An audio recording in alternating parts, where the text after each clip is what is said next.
Buenos días, compañeros, compañeras.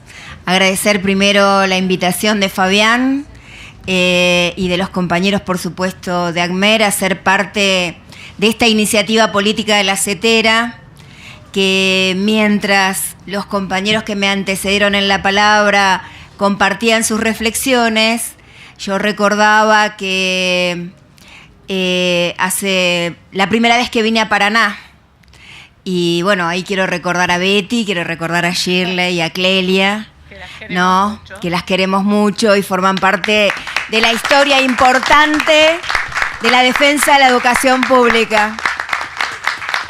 Y recordaba que vine a la escuela normal, que hubo un encuentro cuando se estaban desarrollando los debates de las propuestas de educación y un análisis crítico de lo que era la Ley Federal de Educación en todo el país. Y nosotros íbamos construyendo los ejes de la Ley de Educación que nos proponíamos los trabajadores de la educación organizados en la CETERA, pero que también convocábamos a los estudiantes, a las comunidades educativas. Y esa dinámica en un tiempo hacia fines de los 90, digamos, también iba acompañada de una fuerte lucha que atravesó todo el país entre la Carpa Blanca y el logro a mediados de los años 2000 de la Ley de Educación Nacional y de la Ley de Financiamiento Educativo. Pensaba que estábamos como construyendo algo de esa secuencia, ¿no? De poder convocarnos a debatir y analizar la política educativa, pero además de analizar la política educativa, en ese proceso estamos construyendo nuestros propios posicionamientos en relación a qué educación o en esta etapa de la educación pública, qué cuestiones nosotros tenemos que fortalecer de las que logramos, qué cuestiones creemos y consideramos que tenemos que mejorar y cuáles están pendientes, porque ambas en simultáneo tienen presencia en nuestro país, ¿no? Por eso muchas veces yo recuerdo cuando el presidente dijo que ya dejáramos de defender aquello que no había tenido resultado en la Argentina, y en realidad son dos perspectivas distintas para pensar las políticas educativas. Para nosotros, en términos de proceso, ha significado la implementación de la Ley de Educación garantizar fuertemente el ingreso de los sectores, el retorno de los sectores populares a transitar la escolarización obligatoria y primeras generaciones de los sectores más humildes ingresando a la universidad. De hecho, esto es reconocido por los organismos de crédito internacional que ponen a Argentina y a Uruguay como los dos países del continente que más han logrado en relación a la educación superior. Quiero que nosotros, por eso en este proceso, vayamos viendo que aquello que nosotros destacamos como un logro para las políticas de un gobierno neoliberal son un obstáculo, porque si necesitan trabajadores flexibilizados, si un propósito es bajar el costo laboral, en realidad no nos necesitan con formación, ni sujetos críticos, ni autónomos, ni una formación que debata precisamente de qué manera construimos conocimientos, estrategias didácticas para trabajar una lectura de la realidad, pero construir las herramientas fundamentalmente para transformarla. Entonces, si nosotros analizamos que a nivel nacional 3 son las columnas centrales sobre las que se viene sosteniendo el proyecto político de gobierno. Por un lado, un endeudamiento sideral, porque muchas veces cuando decimos los datos, la realidad es que vuelve a hipotecar nuestro destino y a restringir nuestro proceso de construcción de soberanía, que es en el que estábamos avanzando. La otra columna tiene que ver con esta transferencia de recursos también importantísimos de los sectores populares a la facción más concentrada del capital que tiene representación en nuestro país. Y la tercera cuestión es que construyen constantemente iniciativas de disciplinamiento de la clase trabajadora. Y las tres están profundamente relacionadas y nosotros tenemos que ver de qué manera se inscriben en la educación pública y tienen presencia concreta en nuestras escuelas. Porque digo que esa política está atravesando las decisiones también en relación a la política educativa. Este año, por lo menos voy a hablar desde Provincia de Buenos Aires, pero creo que esto lo podemos pensar nacionalmente. Una campaña de desprestigio de la educación pública constante. Cada vez que se referencia o se toman datos o variables o análisis, es para denostar a la escuela pública. De hecho, el propio presidente dijo que hizo por primera vez, por lo menos generacionalmente lo escuchamos, esta diferenciación entre educación pública y privada en un sentido discriminatorio de la escuela pública como caer irremediablemente, como un destino inexorable, ¿no? Entonces, este es un punto central, entender que hay una campaña constante y una lectura y diagnóstico que se construyen para descalificar los avances que se producen en la escuela pública, por un lado. Por otro lado, un intento constante, o sea, va asociada a esta campaña, un intento constante de desvalorizar a los trabajadores de la educación, de desvalorizar el trabajo docente. Y la tercera cuestión, que necesitan que vaya asociada a esta campaña de desprestigio de la escuela pública, es los intentos de deslegitimación de las organizaciones sindicales y de sus referentes sindicales. Por eso vemos una campaña mediática de hostigamiento continuo cada vez que nos organizamos y definimos acciones y develamos qué hay detrás de lo que presentan como grandes planes educativos. Entonces, ¿esto qué es? Estas tres cuestiones, el desprestigio de la escuela pública, la desvalorización del trabajo docente y la deslegitimación de la organización sindical. Forma parte de un manual de procedimiento de los organismos de crédito internacional que les plantean, particularmente a los gobiernos neoliberales de este continente, que se aplique para poder avanzar en las nuevas reformas educativas neoliberales y avanzar en procesos de mercantilización de la educación. Y esto lo vamos a encontrar en varios documentos del Banco Mundial. Entonces, poder situar, digamos, en qué momento estamos de este desarrollo de estas políticas es muy importante, porque a veces los compañeros nos preguntan algunas cuestiones. Remito a Provincia de Buenos Aires. ¿Y por qué este destrato continuo a los docentes? ¿No? Es como una pregunta existencial, ha pasado a ser cada vez que recorremos las escuelas. ¿Por qué el destrato continuo, no? La otra pregunta, ¿por qué el deterioro constante que empezamos a ver en las condiciones materiales de las escuelas? Cuando nosotros íbamos en un proceso de reversión de esa situación que nos había dejado la década de los 90. Y en esto, la centralidad, lo que es visible, es un constante proceso de desresponsabilización del Estado sobre la educación pública. Y esto nosotros lo vemos a nivel nacional, en cómo se va definiendo entre el 2016 y el 2017 una reducción en términos presupuestarios que empieza a tener como de manera correlativa, digamos, expresiones en las provincias. En el caso de Provincia de Buenos Aires hubo una reducción del presupuesto educativo de 3.2. ¿Esto qué quiere decir? La torta presupuestaria de la Provincia de Buenos Aires, del presupuesto general, la porción que le correspondía a la educación es cada vez menor. ¿Cuánto es? 16.533 millones de pesos. Muchas veces decir 3,2, 16.000 millones es como poco posible de mensurar de manera concreta. Para nosotros representan la construcción de 998 escuelas secundarias y 1.764 jardines de infantes. nosotros lo pusimos en esos dos tramos que son sobre los que particularmente batallamos en esta década que lleva la implementación de la Ley de Educación para extender la universalización.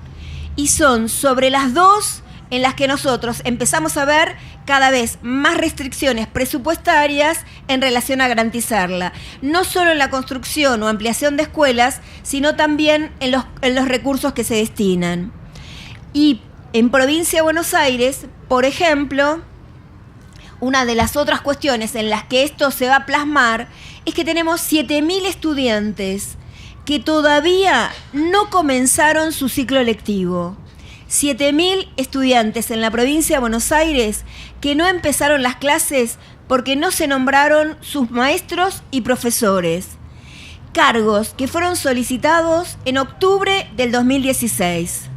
Es decir, que hay un goteo permanente de un ajuste educativo. Y esto tenemos que empezar a mirarlo, digamos, a agigantar la lupa con la que miramos, porque el gobierno empieza a presentar este mes datos de descenso en relación a la inflación, ¿no? El mes anterior estaba en 2.4, ahora plantea 1.4, pero esto está asociado a un descenso en el consumo interno. Entonces, lo que quiero traer es que para nosotros los salarios en términos nacionales y en términos de la provincia de Buenos Aires pasaron a ser parte de la variable de ajuste que sostiene esta lectura de contención del proceso inflacionario que intenta mostrar el gobierno. No solo es parte de la lógica de las políticas económicas neoliberales, ahora es estratégico para el gobierno esta decisión. En el caso, ¿qué aporta la política del gobierno provincial a esa lectura que intenta mostrar el gobierno nacional en una etapa preelectoral? Aporta salarios que hace casi un año que no se mueven un centavo. Y sí, lo que se mueve, por supuesto, es el proceso inflacionario. Nosotros vamos hacia abajo en el poder adquisitivo del salario docente, la inflación sigue su constante crecimiento. Pero por otro lado, además, ¿qué está pasando? Digamos, esto significa ahorros de recursos para la provincia de Buenos Aires, pero a su vez, ante una lucha tan intensa y tan fuerte y unificada que tuvimos, una política de hostigamiento continuo a los trabajadores y a las organizaciones sindicales. A lo que ustedes conocen, el intento de reemplazar en días de huelga con voluntarios, al pagar un plan, una bonificación por no parar, que nos contaba Roby Baradel, que me dijo que estaba organizándose para venir hoy a la tarde acá a Paraná, exactamente. Contaba que en la OIT, esto cuando fue compartido es una situación inédita, no solo en Argentina, sino a nivel mundial. Por lo menos los representantes que estaban allí cuando lo planteó desconocían. Sí lo de los descuentos de días de paro era en debate a nivel mundial, controversial, pero no estaba totalmente desconocido que se pagara un bono por no parar. Bien, a esto, además, la tercera cuestión es que iniciaron un expediente para intentar suspender la personería gremial del SUTEBA. Y lo otro que están ejecutando el mes pasado y este mes son los descuentos ilegales y arbitrarios de los días de paro. Entonces nos encontramos en este mes con la situación de docentes que cobraron 250 pesos o 1.700, que fueron siderales estos descuentos y que significan precisamente intentar disciplinar lo que se va poniendo en movimiento en relación a que no tenemos respuesta respecto de un incremento en términos salariales, pero también en relación al presupuesto educativo.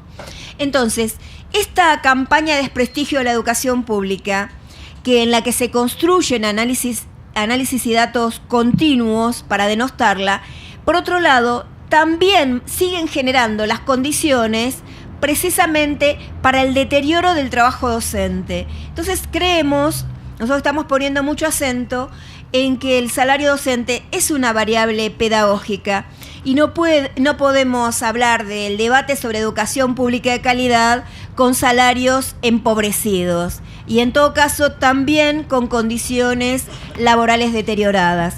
Entonces, para nosotros, ¿qué relación encontramos entre esta campaña que hoy se da a nivel de Latinoamérica para avanzar en políticas y reformas neoliberales? La política concreta que nosotros como trabajadores de la educación vemos que se está desarrollando en la provincia de Buenos Aires y el Plan Maestro. Es decir, son líneas políticas que en todo caso, por un lado, nosotros creemos fundamentalmente restringen un proceso democrático de construcción de políticas educativas. Porque un plan maestro sin la participación de los trabajadores de la educación no es un plan maestro. No puede haber un plan educativo sin una participación democrática de los trabajadores de la educación.